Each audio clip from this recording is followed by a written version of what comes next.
নমস্কার, সন্ময় স্পিক্স থেকে বলছি সন্ময় বন্দ্যোপাধ্যায়। আজ একটি মর্মান্তিক মর্মস্পর্শী কাহিনী আপনাদের কাছে বলবো। 218 জন ল্যাব অ্যাসিস্ট্যান্ট গত 3.5 বছর ধরে মাইনে পায়নি নবান্নের কাছ থেকে। নবান্ন তাদের মাইনে দেয়নি। 218 জন কারা জানেন? সে কাহিনীটা আপনাদের কাছে বলবো। 218 জন ল্যাব অ্যাসিস্ট্যান্ট, এরা 2018 সালে গোড়ার দিকে কারিগরি শিক্ষা দপ্তর পশ্চিমবঙ্গ সরকারের সেখানকার একটি বিজ্ঞাপনের প্রেক্ষিতে তারা আবেদন করেছিল চাকরির জন্য এবং শেষ পর্যন্ত রীতিমতো পরীক্ষা দিয়ে তারা চাকরিতে ঢুকেছিল। ল্যাব অ্যাসিস্ট্যান্ট হিসেবে পশ্চিমবঙ্গের বিভিন্ন স্কুলে চাকরিতে তারা জয়েন করেছিল। তাদের মাইনে কত ছিল জানেন? 6,300 টাকা। 2018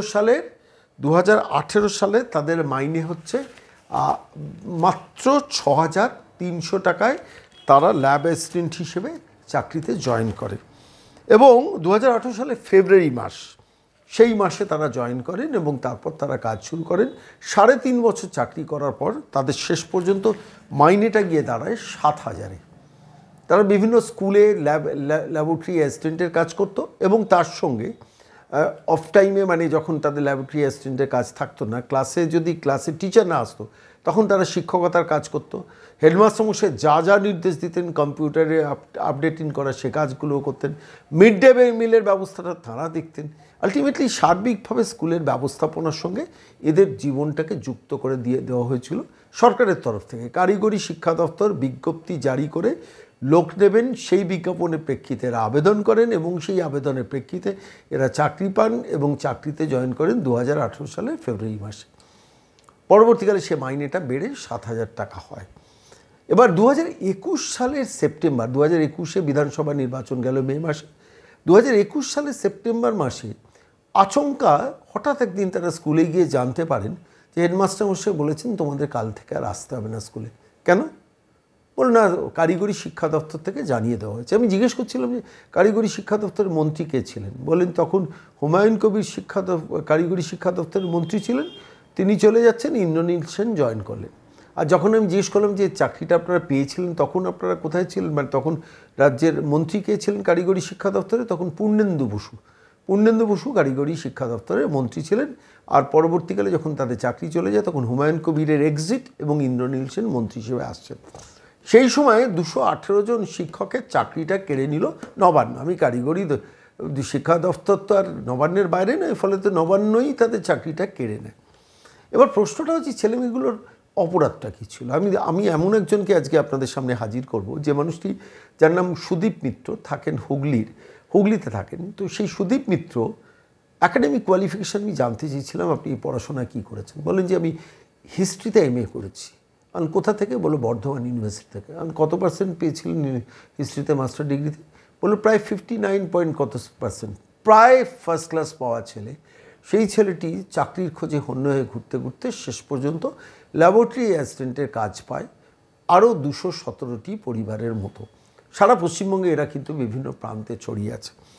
আমি বললাম যে তারপর যখন ওয়ান ফাইন মর্নিং হেডমাস্টার মশাই ডেকে বললেন কাল থেকে আসতে হবে না, সেটা কি সারা রাজ্যে সবার ক্ষেত্রে? বলা হয় সবার ক্ষেত্রে। আর তারপর তোমরা কী করলে? বললাম তারপর আমরা যেটা করলাম সেটা হচ্ছে আমরা ঠিক করলাম স্কুলে থাকবো, স্কুলে কাজ করব, যদি সরকার আমাদের প্রতি মায়া দয়াটা দেখায়। আর তারপর বলে তার আর পর নেই। দিনের পর দিন আমরা কাজ করে গেছি বিনা মাইনে, বিনা বেতনে। আশায় থেকেছি রাজ্যের মুখ্যমন্ত্রী যদি একটু সদয় হন, আশায় থেকেছি মন্ত্রী ইন্দ্রনীল সেন যদি একটু সদয় হন। তারপর কি সদয় হয়েছেন? বললেন যে আজ পর্যন্ত গত 3.5 বছরে, বিশ্বাস করুন দাদা, 1 টাকা মাইনে পাইনি। তারপর বললো তো আমরা চাকরি করি না, আমাদের চাকরিটা নেই, সরকার কেড়ে নিয়েছে। আচমকা না বলে, এমনকি একটা টার্মিনেশন লেটার পর্যন্ত দেয়নি। You are no longer required, এই শব্দবন্ধটা পর্যন্ত লেখেনি, পাছে কোর্টে বিষয়টা চ্যালেঞ্জ হয়ে যায়। তাহলে এদের অপরাধটা কী করেছে বলুন তো? আমি আজকে আপনাদের কাছে প্রতিবেদন পেশ করছি যে ল্যাবরেটরি অ্যাসিস্ট্যান্টে কাজ করছে, আপনি শিক্ষকতার চাকরি দিতে পারছেন না, শিক্ষকতার চাকরি বিক্রি করছে না। সেই সময় দাঁড়িয়ে মাস্টার ডিগ্রি করেছেন ইতিহাসে, প্রায় near about first class marks পেয়ে, তাকে আপনি 6,300 টাকার প্রলোভন দেখিয়ে চাকরি দিচ্ছেন 2018 সালের ফেব্রুয়ারি মাসে। আবার 2021 সালের সেপ্টেম্বর মাসে আপনার মনে হচ্ছে ওদের দরকার নেই বলে আপনি উদ্বৃত্ত ঘোষণা করে দিচ্ছেন, যখন স্কুলগুলোতে শিক্ষক নেই। তাদের কারণ কি বলা হচ্ছে? মৌখিকভাবে সারপ্লাস, এদের দরকার নেই। যখন স্কুলের শিক্ষক নেই, যখন স্কুলের সমস্ত কাজ এদের দিয়ে করানো হচ্ছে, তখন এদের সারপ্লাস ডিক্লেয়ার করে স্কুল থেকে সরিয়ে দেওয়া হলো। আমি এই কাহিনীটা দিয়ে আজকে শুরু করলাম কেন জানেন? আজকে যখন এই প্রতিবেদন পেশ করছি তখন দীঘাতে জগন্নাথ দেব কালচারাল সেন্টার উদ্বোধন হচ্ছে। জগন্নাথ দেব কালচারাল সেন্টার উদ্বোধন হচ্ছে, হিডকোর তরফ থেকে সেটা নির্মাণ হয়েছে। যদিও সেটাকে জগন্নাথ দেব মন্দির, জগন্নাথ মন্দির বলে চালানোর চেষ্টা হচ্ছে। আমি বলছি যে এই প্রতারণার কোনো দরকার ছিল না। যাই হোক, সেটা তিনি করেছেন, রাজ্যের মুখ্যমন্ত্রী, তাঁর সরকার, তিনি যা ভালো বুঝবেন করবেন। কত খরচা হয়েছে? 250 থেকে, মুখে প্রথমের দিকে বাজেট হয়েছিল 250 কোটি টাকা, এখন শুনছি সেটা 350 কোটি টাকার আশেপাশে গেছে। সত্যি মিথ্যে জানি না, হয়তো আরও বেশি গেছে। যাই হোক, তো এই জগন্নাথ দেব কালচারাল সেন্টার উদ্বোধন করাকে কেন্দ্র করে বিজ্ঞাপনী প্রচারে কত খরচা হয়েছে আপনাদের কোনো ধারণা আছে? আমি আজকে এই প্রসঙ্গে এই কথাটা কেন বলছি আপনাদের উত্তরটা দিচ্ছি। বিজ্ঞাপনী প্রচারে কতটা খরচা হয়েছে? গত কয়েকদিন ধরে, গত প্রায় 10 দিন ধরে যেভাবে তথ্য সংস্কৃতি দপ্তর থেকে এই জগন্নাথ দেব কালচারাল সেন্টারের যে প্রচার, সোশ্যাল মিডিয়াতে প্রচার, খবরে কাগজে বিজ্ঞাপন দেওয়া প্রচার, গতকালও দেখছেন অর্ধ পৃষ্ঠা জুড়ে আনন্দবাজার পত্রিকা সহ সমস্ত নামী পত্রিকাতে বিজ্ঞাপনী প্রচার, সোশ্যাল মিডিয়াতে প্রচার, হোর্ডিংয়ে প্রচার, বিভিন্নভাবে প্রচারে ছেয়ে দেওয়া, এটা একটা বড় খরচা। তারপর গত 3 দিন ধরে রাজ্যের মুখ্যমন্ত্রী সেখানে গিয়ে ঘাঁটি গেড়েছেন। তাঁকে কেন্দ্র করে সাজু রাব 10-12 হাজার সরকারি কর্মচারী, প্রশাসনের কর্মচারী, পুলিশ, সিভিক ভলেন্টিয়ার সমস্ত ডিপ্লয় করে চারদিকে সাজু রাব। দীঘা সিটিকে যেভাবে সাজানো হয়েছে তার পেছনে কয়েক কোটি টাকা খরচা। আমি এটা রাফ এস্টিমেট করছিলাম কত টাকা খরচা হতে পারে। আমার নিজের অ্যাসেসমেন্ট 27 থেকে 28 কোটি টাকা রাজ্য সরকার খরচা করেছে। 27 থেকে 28 কোটি টাকা, কান খুলে শুনুন, রাজ্য সরকার খরচা করেছে শুধু বিজ্ঞাপনী প্রচারে এবং সাজসজ্জায়। রাফ এস্টিমেট, এটা আরও বেশি হতে পারে, এর কম হওয়ার কোনো সম্ভাবনা নেই। আর ঠিক সেই সময় দাঁড়িয়ে 218টি পরিবারকে নবান্ন এইভাবে ছাঁটাই করে দিয়ে তাদের 1 পয়সা মাইনে দিচ্ছে না। অথচ দেখুন, চোরেরা যারা চাকরি পেয়েছে, যাদের চুরি করে চাকরি পেয়েছে, সাদা খাতা জমা দিয়ে চাকরি পেয়েছে, যারা তৃণমূল নেতাদের 15 লাখ, 20 লাখ, 25 লাখ, 30 লাখ টাকা দিয়ে চাকরি পেয়েছে, তাদের আদালতে চাকরি চলে যাওয়ার পর রাজ্য সরকার সে স্কুলের গ্রুপ সি কর্মীদের জন্য, গ্রুপ সি অর্থাৎ ক্লারিক্যাল কর্মীদের জন্য 25,000 টাকা ভাতা অ্যানাউন্স করেছেন, আর গ্রুপ ডি কর্মীদের জন্য 20,000 টাকা ভাতা অ্যানাউন্স করেছেন। আচ্ছা, এই ছেলেগুলো যাদের চাকরি গেল তাদের টাকাটা দেওয়া যেত না? ভাতা দেওয়া যেত না? মানবিক মুখ্যমন্ত্রী তো, তিনি তো দিতে পারতেন। আমি যে ছেলেটির কথা বলছি, সে ছেলেটি বলছে আমার 32 বছর বয়স, ইতিহাসে প্রায় near about first class marks পেয়ে মাস্টার ডিগ্রি করেছি। আমি একটা 6,300 টাকার চাকরিতে জয়েন করে 7,000 টাকা পেতাম, সেটাও স্যার চলে গেল। বাড়িতে বৃদ্ধ বাবা আছেন, বৃদ্ধ মা আছেন, বাবার ব্রেন স্ট্রোক হয়েছে, আমি ওষুধ কিনতে পারছি না, আমি এরকম যন্ত্রণায় রয়েছি। আমি এটা হিসেব করে দেখছিলাম, জানেন, বিশ্বাস করুন, যে কত টাকা খরচা হতো যদি এই 218টা পরিবারকে 7,000 টাকা করেই মাইনে দিতেন এবং স্কুলগুলোতে রেখে দিতেন। স্কুলগুলো তো উঠে যাচ্ছে, স্কুলগুলো একটার পর একটা বন্ধ হয়ে যাচ্ছে, এই স্কুলগুলোকে সাপোর্ট দেওয়ার ক্ষেত্রে তো এরা কাজে লাগতে পারতেন, অথচ এদের চাকরিটা কেড়ে নিলেন। মুখ আর মুখোশের তফাৎটা আপনাদের বোঝানোর চেষ্টা করছি। আমি হিসাব করে দেখছিলাম 7,000 টাকা করে 218 জনকে মাসে মাইনে দিতে কত খরচা লাগতে পারে। হিসেব করে দেখছিলাম মাসে 15,26,000 টাকা রাজ্য সরকারের খরচা হতো। 15,26,000 টাকা রাজ্য সরকারের খরচ হতো এই 218 জনকে 7,000 টাকা করে মাসে মাইনে দিলে। তাহলে 218টা স্কুল উপকৃত হতে পারত। আমি এবার একটু অন্যভাবে হিসেব করে দেখছিলাম যে সারা বছর এই 218 জনের মাইনে যোগান দিতে গেলে রাজ্য সরকারের ভাড়ার থেকে কত খরচা হতো। সারা বছরে খরচা হতো 1,83,12,000 টাকা। 1,83,12,000 টাকা এই 7,000 টাকা করে মাইনে দিতে ল্যাব অ্যাসিস্ট্যান্টদের জন্য রাজ্য সরকারের খরচা হতো 1,83,12,000 টাকা। আর দেখুন, একটা জগন্নাথ দেবের মন্দির, অর্থাৎ পুরীকে আমি টেক্কা দেবো, ওই অযোধ্যাকে আমি টেক্কা দেবো, এই টেক্কা দেওয়ার লড়াই করতে গিয়ে 27 থেকে 28 কোটি টাকা কয়েক দিনের মধ্যে, গত 10 দিনের মধ্যে খরচা করে দিল একটা সরকার, শুধু নির্বাচনী, শুধু বিজ্ঞাপনী প্রচারে, শুধু সোশ্যাল মিডিয়ার প্রচারে, শুধু ইলেকট্রনিক্স মাধ্যমের প্রচারে, শুধু খবরে কাগজের প্রচারে, এবং লাইটিং, সাজসজ্জা, এলআই অ্যারেঞ্জমেন্ট সমস্ত কিছু করতে পারত না একটা সরকার। সরকারের প্রায়োরিটি কোনটা? আসলে সরকারি প্রায়োরিটি কোনটা সরকারই ভুলে গেছে। সরকারকে মনে করিয়ে দেওয়ার জন্য বারবার আমরা কথা বলি, কিন্তু আজকে সেই দুঃখজনক মর্মস্পর্শী সেই যুবকের কাহিনী শোনাবো। সুদীপ মিত্র টেলিফোনে আমাদের কাছে বলেছেন, পুরো অডিওটা একটু শুনবেন। সুদূর আটপুর থেকে আমাদের টেলিফোনে বলছেন, স্যার বড্ড কষ্ট আছি, বড্ড যন্ত্রণায় আছি, বাংলার মানুষকে জানান আমাদের ওপর কী বঞ্চনা হচ্ছে। আমার মনে হলো আজকে তাঁর প্রতিবেদন ডেডিকেট করব ওই ওই মানে জগন্নাথ দেবকে, যাকে কেন্দ্র করে একটা সরকার 27-28 কোটি টাকা 7 দিনে উড়িয়ে দিচ্ছে বা 10 দিনে উড়িয়ে দিচ্ছে। আর তাঁর রাজত্বে এই পশ্চিমবঙ্গে দাঁড়িয়ে, জগন্নাথ দেব তো আমাদেরও আরাধ্য দেবতা, তাঁর রাজত্ব তাঁর এই লোকালয়ে আজকে এই মুহূর্তে দাঁড়িয়ে ব্রেন স্ট্রোক হওয়া পেশেন্ট তার চিকিৎসার জন্য ওষুধ কিনতে পারছে না, চাকরি চলে যাওয়া সুদীপ মিত্র। আমি সুদীপ মিত্রকে সরাসরি ফোনে ধরেছিলাম, কি বলছেন শুনুন। সুদীপ নমস্কার, আমি সন্ময়দা বলছি। হ্যাঁ স্যার বলুন। বলছি তোমরা তো এনএসকিউএফ শিক্ষক ছিলে, অর্থাৎ অ্যাসিস্ট্যান্ট ল্যাব এতে চাকরি করতে, ল্যাবরেটরি অ্যাসিস্ট্যান্ট হিসেবে চাকরি করতে 7,000 টাকা মাইনে পেতে। হ্যাঁ 3.5 বছর তোমাদের সরকার কোনো মাইনে দিচ্ছে না, এটা কি ঠিক? না। হ্যাঁ স্যার ঠিক। এবং সংখ্যাটা 218 জন। 218 জন ল্যাব অ্যাসিস্ট্যান্ট। কোন সালে চাকরি পেয়েছিলে একটু বলবে? 2018 ফেব্রুয়ারি মাসে পাই। 2018 ফেব্রুয়ারি মাসে। হ্যাঁ। আর তারপর চাকরি চলে যায় কবে? 2021 সেপ্টেম্বর মাসে। তারপরেও আমরা স্কুল যেতাম এবং স্কুলের প্রতিনিয়ত কাজও করতাম। তারপর হঠাৎ একদিন শুনলে যে না, তোমাদের আর চাকরিটা নেই, নবান্ন থেকে জানিয়ে দেওয়া হলো, কারিগরি ভবন থেকে জানিয়ে দেওয়া হলো।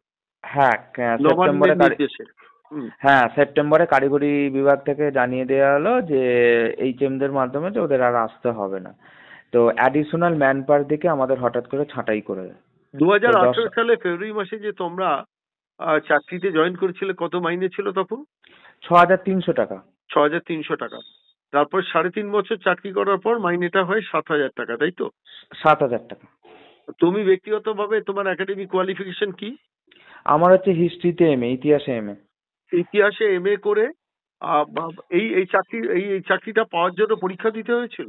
হ্যাঁ আমাদের পরীক্ষা দিতে হয়েছিল। আমরা কারিগরি দপ্তর থেকে পরীক্ষা দিয়ে আমরা ন্যূনতম ভাবে বালিগড়ি অদরমণি দত্ত তারকেশ্বর স্কুলে কাজটি পাই এবং যথাযথ বলো যথাযথভাবে কাজটি পাই এবং তার সঙ্গে সঙ্গে আমরা ল্যাবের যেমন কাজ করতাম, তার সঙ্গে সঙ্গে আমরা স্কুলের শিক্ষকদের অনুপস্থিতিতে ক্লাস নেওয়া, তারপর হচ্ছে কম্পিউটারের মাধ্যমে হচ্ছে মিড ডে মিল পরিষেবা দেখা এবং সমস্ত আনুষঙ্গিকভাবে গ্রুপ সি গ্রুপ ডি সমস্ত আনুষঙ্গিকভাবেই কাজ করতাম এবং স্কুলের মাস্টারমশাইদের হেল্প করতাম এবং এইচএম যেটা বলতেন সেটাই আমরা পালন করবার চেষ্টা করতাম। কিন্তু তারপরেও আমরা অসহায় অবস্থায় আছি। ফুল টাইম স্কুলে শিক্ষকতার চাকরি করতে, তাই তো? হ্যাঁ আমরা সেই 10টা থেকে 10টায় যেতাম, 5টার সময় যেমন অন্যান্য স্কুলের মাস্টারমশাই ছিল যেতেন বাড়ি ফেরবার 5টার ঠিক ছুটির টাইম, ঠিক আমরা সেই সময়তেই ছুটি করে আসতাম এবং যেমন ছুটি তেমন ছুটি। ইতিহাসে মাস্টার ডিগ্রি কোথা থেকে করেছো? আমার হচ্ছে ইতিহাসে মাস্টার ডিগ্রি হচ্ছে বর্ধমান বিশ্ববিদ্যালয় থেকে করা। 59.25% নিয়েই পাস করা। 59.25% নিয়েই পাস করেছি। প্রায় ফার্স্ট ক্লাস পেয়েছো, তাই তো? হ্যাঁ প্রায় ফার্স্ট ক্লাস, সামান্য তফাৎ ছিল, কম ছিল।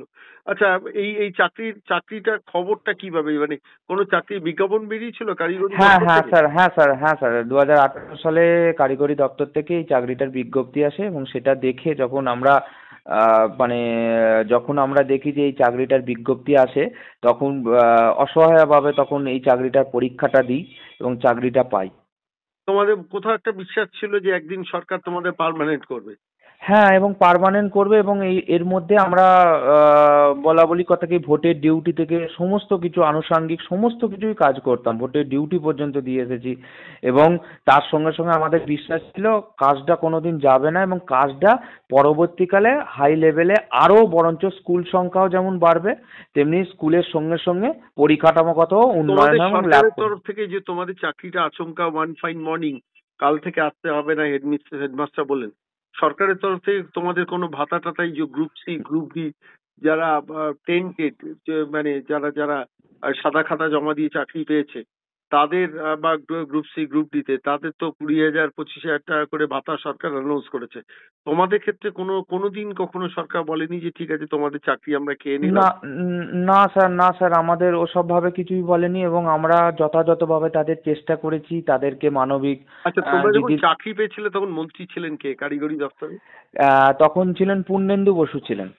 তোমাদের যখন চাকরিটা চলে গেল তখন কারিগরি তখন দপ্তরের মন্ত্রী ছিলেন কে ছিল? হুমায়ুন কবির, সেই শেষ করছেন, আর ইন্দ্রনীল সেন আসছেন।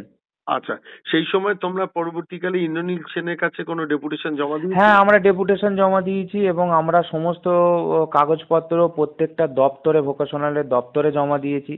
তো ওনারা বলছেন হচ্ছে, মন্ত্রী হবে। এবং দেখা করেছেন তোমাদের সঙ্গে?